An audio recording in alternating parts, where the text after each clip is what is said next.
Olá pessoal, tudo bem com vocês? Meu nome é Lisiane. E meu nome é Célia. E nós somos aluna do curso de Administração da FURG.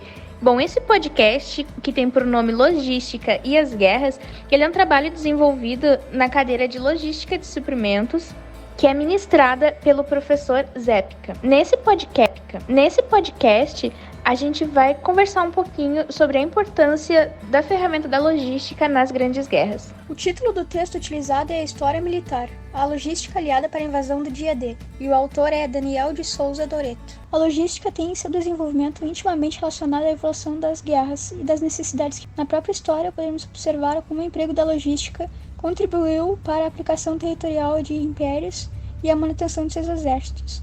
A figura de Alexandre o Grande constituiu um dos maiores impérios da história mundial, empregando diversas soluções logísticas para seus problemas, como a inclusão da logística em seu planejamento estratégico, conhecimento de exércitos inimigos, incorporação de tecnologias de armamento, desenvolvimento de alianças e centralização de decisões no ponto de controle.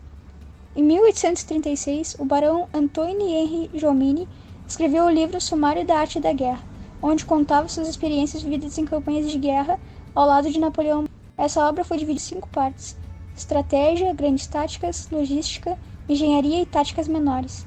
Nele também criou o termo logistique e definiu como a arte de movimentar exércitos.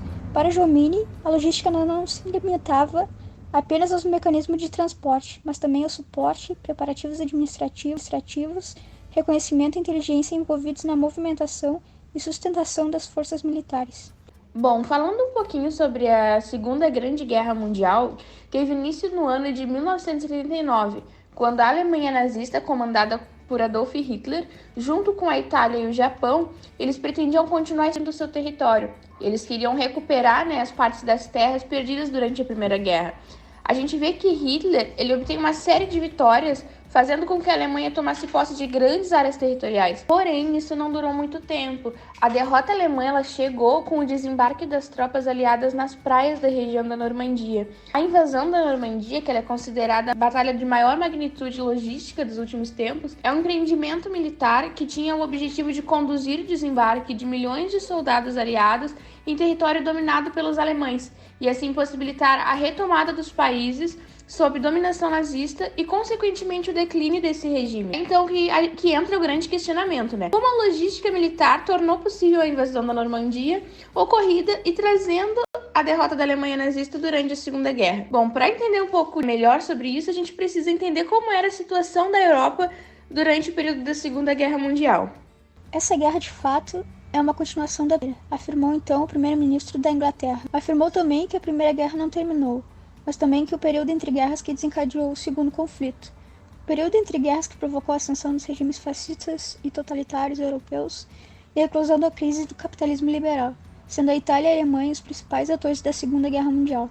A Alemanha, que com o conflito, sofreu as consequências do Tratado de Versalhes, pagando pesadas indenizações, perdendo seus exércitos e suas colônias. Eles levaram os países capitalistas a tomarem medidas de proteção para salvar os mercados internos, o que agravou ainda mais a situação dos países da Europa. Na Alemanha, o Tratado de Versalhes provocou uma série de problemas: economia arruinada, forças armadas limitadas e a política engessada.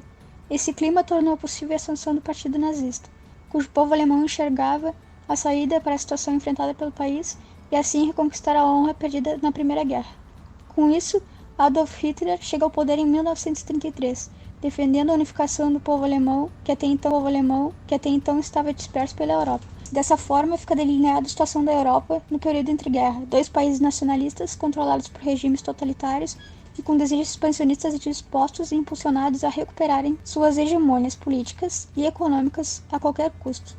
Continuando aqui, a gente vê que a Alemanha já estava em campanha de expansão territorial, mas esse fato não preocupou as potências europeias capitalistas. Porém, tanto a França quanto a Inglaterra desconheciam o pacto de não agressão entre russos e alemães, e é um fator muito importante para favorecer as futuras ações da Alemanha. Porque dessa forma, Hitler, contrariando o Tratado de Versalhes, ele obteve as condições ideais para dominar todo o continente europeu. A declaração de guerra da França e Inglaterra contra a Alemanha não foi suficiente para barrar o expansionismo alemão. A partir do final de 1941, a sorte alemã começou a mudar um pouquinho de lado. Com a declaração de guerra da Alemanha aos Estados Unidos, o Hitler ele cometeu um dos seus muitos erros, né? E ficou claro que o grande problema da Alemanha nazista era justamente que eles haviam conquistado mais território do que eles tinham a capacidade de defender, né? A gente vê que na frente oriental as tropas estavam espalhadas por uma extensão de mais de 2.000 quilômetros. Na frente mediterrânea, sul da Grécia, Iugoslávia, Itália e sul da França, tinha cerca de 3.000 quilômetros a defender. Por fim, a frente ocidental, os alemães deveriam defender 6.000 quilômetros de linha costeira, da Holanda ao extremo sul da Baía de Biscaia. Foi então no começo de março de 1900 que Hitler ordenou que as defesas costeiras do Atlântico deveriam estar tão organizadas com as tropas dobradas no terreno de tal forma que qualquer tentativa de invasão seria esmagada antes ou imediatamente após o desembarque. O projeto de Hitler era defender cerca de 2.700 quilômetros de área costeira, iniciando-se a muralha na Espanha, seguindo até a Noruega, com o fito de inviabilizar qualquer tentativa de invasão através do mar dos países aliados. A muralha do Atlântico, contudo, ela não pôde ser concluída. Em 7 de dezembro de 1941, os japoneses atacam a base naval norte-americana. Os Estados Unidos, então, declaram guerra constantemente pelo Pacto Tripartite. A Alemanha e a Itália declaram guerra aos norte-americanos. O USAF-FBI, então, propôs a criação do Serviço de Suprimento, cujo objetivo era planejar a logística de concentração de meios para a operação de invasão à Europa. Daí surgiu a Operação Boleiro. Caberia a Boleiro o serviço de transportar, alojar, vestir, armar e equipar toda a força aliada que desembarcaria nos litorais franceses. A operação, chamada de Point Blank, relacionava-se à superioridade aérea por parte dos aliados, visando a redução da força de caças alemãs, a redução do potencial bélico alemão e o enfraquecimento da nação do povo alemão.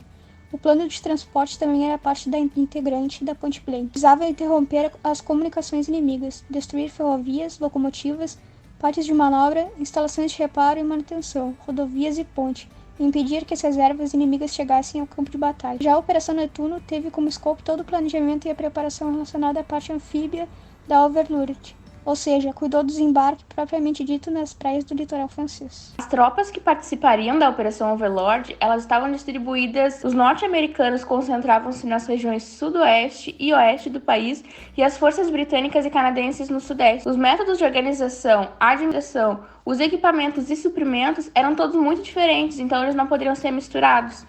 A concentração das tropas americanas foi tão grande que chegaram na Inglaterra mais de 2 milhões de toneladas em alimentos e outros suprimentos. Houve necessidade de construir 163 bases aéreas e instalar mais de 70 quilômetros de ferrovias, somente para distribuição de carga entre os depósitos.